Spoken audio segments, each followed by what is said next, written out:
देखना बच्चों, मैंने अभी जो आपको टॉपिक समझाया है लास्ट इंटरेस्ट ऑन कैपिटल का, इसके कम से कम 6 to 7 सम हैं अलग अलग कंडीशंस के। ध्यान से समझना है जो मैंने आपको कंडीशन कराई है।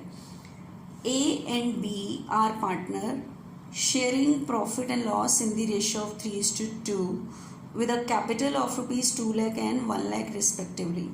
Show distribution of profit in each of the following alternative case.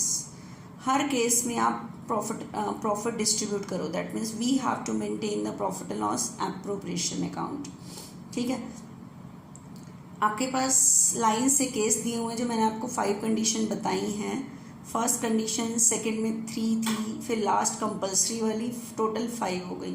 तो इससे रिलेटेड मेरे पास 5 कंडीशन है। फर्स्ट, अभी मैं बोर्ड पे समझाते टाइम ही करती हूँ।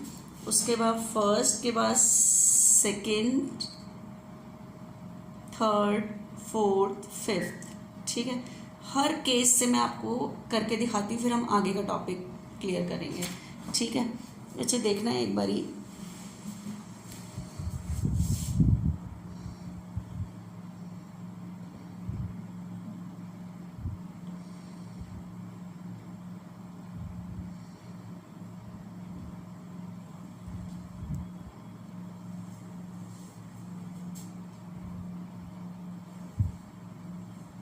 देखना, आपके पास क्वेश्चन में आपके पास फर्स्ट कंडीशन लिखी है। उसने क्वेश्चन में कहा है show the distribution of profit in illustration 35।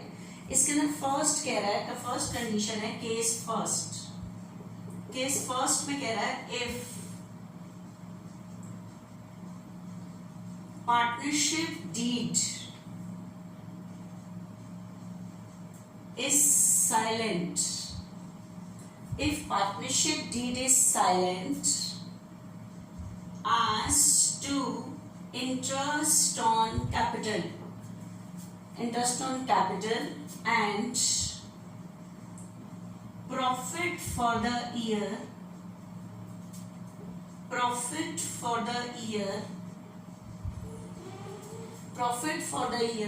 are rupees 50,000। ठीक है, अब कह रहा है show the distribution of profit. और आपको पता है इस चैप्टर में कभी भी कहे distribute the profit, that means we have to maintain the profit and loss appropriation account. तो अब बताओ, आपके पास क्वेश्चन में स्टार्टिंग में उसने कैपिटल लिखी थी 2 लाख। ए की कैपिटल गिवन है बच्चे 2 लाख और बी की कैपिटल है 1 लाख और प्रॉफिट शेयरिंग रेशियो जो गिवन है वो है 3:2। फिर उसके बाद केस दिया हुआ है। आप बताओ, कह रहा है partnership deed is silent as to interest on capital. मतलब क्वेश्चन में रेट ही नहीं है। रेट नहीं है तो कैपिटल पे क्या नहीं देना, इंटरेस्ट देना ही नहीं है, क्योंकि अपने आप तो मैंने कोई रेट बताया ही नहीं है। तो कह रहा है प्रॉफिट डिस्ट्रीब्यूट करके दिखाओ। तो डिस्ट्रीब्यूट के लिए आप कौन सा अकाउंट बनाओगे, profit and loss appropriation account. तो profit and loss appropriation account for the year ending पूरा लिखना। तो by profit and loss account 50,000। ठीक है, कैपिटल पे क्या नहीं देना, इंटरेस्ट, क्योंकि रेट ही नहीं है और ना सैलरी है ना कुछ कमीशन, इंटरेस्ट ना कुछ नहीं है। तो सीधा डिस्ट्रीब्यूट करो प्रॉफिट। ठीक है, 50 तो आपके पास डिविजिबल प्रॉफिट भी कितना आएगा, 50। कहाँ ट्रांसफर करते हैं, पार्टनर्स कैपिटल अकाउंट। तो profit transfer to partners capital account. ठीक है, ए और बी। और ये डिविजिबल प्रॉफिट किस रेशियो में डिस्ट्रीब्यूट होता है, प्रॉफिट शेयरिंग रेशियो में 3:2 में डिस्ट्रीब्यूट करा दोगे, 30 और 20। तो ये मैंने फर्स्ट केस से सम सॉल्व किया कि रेट नहीं है तो देना तो नहीं है। अब ध्यान से सुना, नेक्स्ट सिचुएशन यही है, कैपिटल इतनी गिवन है, रेट, लेकिन थोड़ी सी लैंग्वेज चेंज हो रही है। क्या, if partnership deed provides, second case, if partnership deed provides for interest on capital at the rate 8% per annum and profit for the year 50,000 and profit for the year ₹50,000। आप बताओ, आपके पास question में कह रहा है if partnership deal provide interest on capital 8% per annum. Rate तो given है, इसका मतलब देना तो है, लेकिन रेट के साथ वो कंपल्सरी वर्ड नहीं है जो मैंने 5 बताए थे। तो इसका मतलब बिजनेस क्या नहीं जाना चाहिए, लॉस में नहीं जाना चाहिए। ठीक है, क्या नहीं जाना चाहिए, लॉस में नहीं जाना चाहिए, ये ध्यान रखना है। ठीक है, तो अब दो आप कैपिटल पे इंटरेस्ट, लेकिन इस केस में बच्चे उसने लिखा है and profit for the year नहीं लिखा बच्चे, loss for the year and loss for the year. आप मुझे बताओ, नेट लॉस दिया है, अगर मैंने नेट लॉस को आगे एप्रोप्रिएशन में ट्रांसफर किया तो इंटरेस्ट ऑन कैपिटल दिया तो लॉस क्या हो जाएगा, इंक्रीज। तो मैंने कहा था अगर बिजनेस में लॉस होता है तो इंटरेस्ट ऑन कैपिटल की वजह से बिजनेस लॉस में भी नहीं जाना चाहिए, और पहले से लॉस हो रहा है तो लॉस को बढ़ाना भी नहीं है। तो लॉस के केस में कैपिटल पे क्या नहीं देते, इंटरेस्ट नहीं देते। तो इस केस में आपको इंटरेस्ट ऑन कैपिटल नहीं देना, लॉस हो रहा है और लॉस आगे एप्रोप्रिएशन में ट्रांसफर नहीं होता, जिसकी वजह से आपको कौन सा अकाउंट बनाना पड़ेगा, profit and loss account for the year ending. ठीक है, to loss for the year, क्योंकि लॉस एप्रोप्रिएशन में आगे ट्रांसफर ही नहीं होता, यहीं पे डिस्ट्रीब्यूट हो जाएगा। ठीक है, कैपिटल पे क्या नहीं देना, इंटरेस्ट, क्योंकि इंटरेस्ट दे दिया एप्रोप्रिएशन में तो लॉस इंक्रीज हो जाएगा। तो लॉस के केस में कैपिटल पे क्या नहीं देते, इंटरेस्ट नहीं देते। ठीक है, क्योंकि रेट के साथ कंपल्सरी वर्ड नहीं है। कंपल्सरी वर्ड आ जाए तो इसका मतलब बेशक से बिजनेस क्या चला जाए, लॉस, आपको कैपिटल में इंटरेस्ट देना है, लेकिन जब तक कंपल्सरी ना लिखे हमें ध्यान रखना है बिजनेस लॉस में नहीं जाना चाहिए, और पहले से लॉस हो रहा है इस लॉस को बढ़ाना भी नहीं है। तो आप लॉस को यही डिस्ट्रीब्यूट कर लो, 50 का देखो लॉस आ रहा है, यही ट्रांसफर करो by loss transfer to partners capital account A और बी। यहीं पे लॉस, प्रॉफिट और लॉस डिस्ट्रीब्यूशन की रेशियो कितनी है, 3:2, तो ये डिस्ट्रीब्यूट हो जाएगा इस रेशियो में। ठीक है, नेक्स्ट देखना इसी सम से related,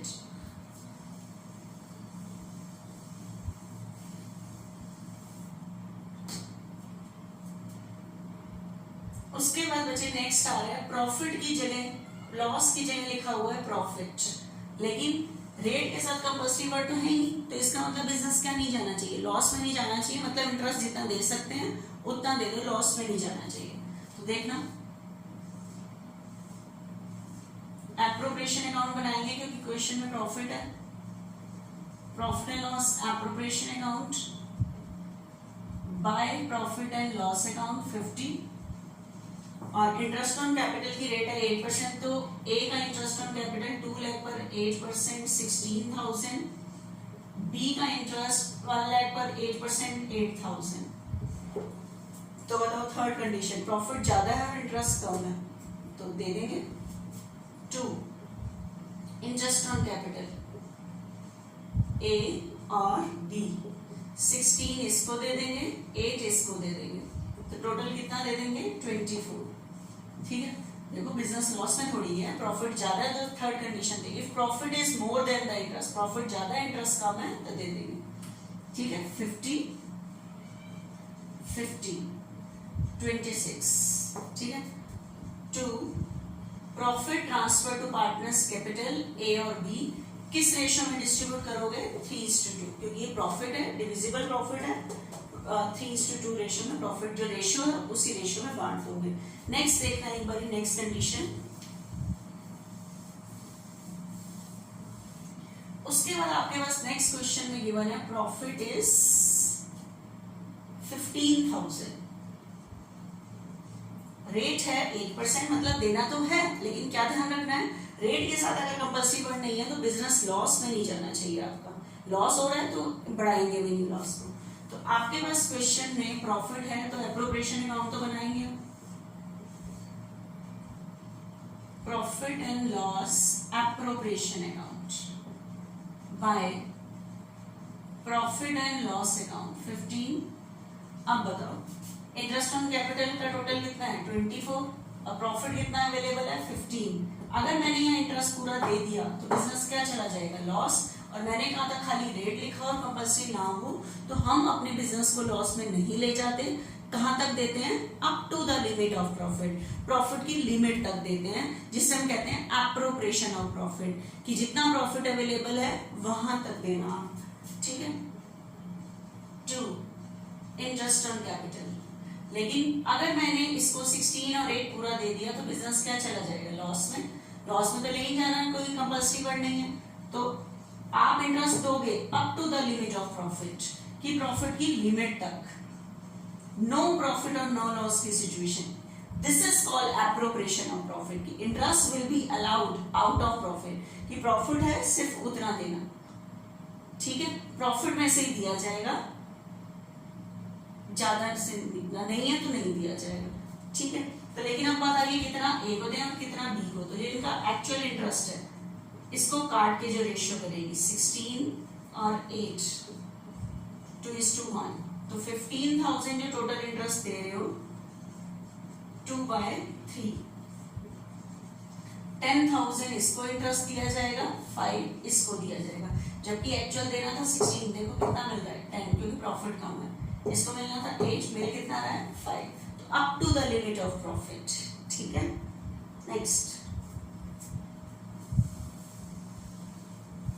after this last condition, मैंने जितनी कंडीशन समझाई उसकी सारी कंडीशन इस सम में आ गई है। नेक्स्ट है, if partnership deed provide interest on capital 8% per annum and 8% के साथ लिखा हुआ है even if it involves in loss, बेशक से ये किस में चली जाए, involves in loss, बेशक से लॉस में चली जाए firm, and profit for the year 15,000 and profit for the year ₹50,000। अब ध्यान से सुनना, क्या चीज एक्स्ट्रा है, रेट भी गिवन है, लेकिन रेट के साथ क्या लिखा हुआ है, even if it involves in loss, it involve firm in loss, बेशक से फर्म क्या चली जाए, लॉस में चली जाए, involves the firm in loss, बेशक से फर्म क्या चली जाए, लॉस में। तो इसका मतलब अब आपको इंटरेस्ट पूरा देना है, ठीक है, और इंटरेस्ट ऑन कैपिटल पूरा देना है, और एप्रोप्रिएशन में ना लिख के ये एक्सपेंस को लिखना है प्रॉफिट एंड लॉस में, क्योंकि जब किसी एक्सपेंस को चार्ज एंड प्रॉफिट या कंपल्सरी कर देते हैं तो वो एप्रोप्रिएशन में आ ही नहीं सकता, क्योंकि उसे ट्रीट किया जाता है एज ए आउटसाइड पार्टी से रिलेटेड ट्रीट किया जाता है। तो इसलिए इस बार इस एक्सपेंस को लिखने के लिए आपको कौन सा अकाउंट बनाना पड़ेगा, प्रॉफिट एंड लॉस अकाउंट, ठीक है। तो मैंने इस टॉपिक समझाते टाइम रेट के साथ 5 वर्ड बताए थे, charge and profit, irrespective of profit, against of profit, compulsory, even firm involves in loss. अगर ये लिखे हुए हैं इसका मतलब कि आपको इंटरेस्ट जितना कैलकुलेट हो रहा है पूरा देना है, तो बेशक से बिजनेस क्या चला जाए, लॉस में चला जाए, ठीक है, देना ही देना है। तो उस केस में आप इंटरेस्ट ऑन कैपिटल को प्रॉफिट एंड लॉस एप्रोप्रिएशन में ना लिख के प्रॉफिट एंड लॉस अकाउंट में लिखोगे, क्योंकि ये एक्सपेंसेस चार्ज ऑन प्रॉफिट है, ठीक है। देखना, तो बाय अपने अकाउंट में अपना नंबर लिखते हैं, तो by profit for the year, profit for the year 50 to interest on capital, to interest on capital, बचे प्रॉफिट 15 है, इंटरेस्ट ऑन कैपिटल ए को पूरा दोगे 16, बी को क्योंकि उसने क्या बेशक से बिजनेस क्या चला जाए, लॉस, तो 24 पूरा दोगे। देखो लॉस में चली गई फर्म, 24 9, लॉस आगे ट्रांसफर ही नहीं करते, यही डिस्ट्रीब्यूट कर देंगे, ठीक है। तो by loss transfer to partners capital account A और बी, तो बताओ प्रॉफिट और लॉस किस रेशियो में डिस्ट्रीब्यूट होता है, प्रॉफिट शेयरिंग रेशियो में। तो प्रॉफिट शेयरिंग रेशियो कितनी है, 3:2, तो 3:2 में इसको डिस्ट्रीब्यूट कर लेना, ठीक है बच्चे। प्रॉफिट और लॉस तो अपनी रेशियो में ही डिस्ट्रीब्यूट होते हैं। तो ये मैंने सारे केस बता दिए आपको, जो न्यू टॉपिक कराया उससे रिलेटेड मैंने सारे केस करा दिए। तो आपने पहले ये कंप्लीट करना है, फिर मैं आगे इससे रिलेटेड जो भी जितने भी सम्स हैं, जहाँ जहाँ सिचुएशन आएगी अलग अलग वो बताती हूँ, ठीक है। लेकिन ध्यान रखना, अगर ग्रेड के साथ कंपल्सरी मतलब वो जो 5 वर्ड बताए हैं, इसका मतलब interest will be allowed at any cost, दिया जाएगा। Full interest on capital will be allowed, बेशक से बिजनेस क्या चला जाए लॉस में, और उस केस में इंटरेस्ट ऑन कैपिटल को एप्रोप्रिएशन में ना लिख के प्रॉफिट एंड लॉस अकाउंट में लिखते हैं, ठीक है।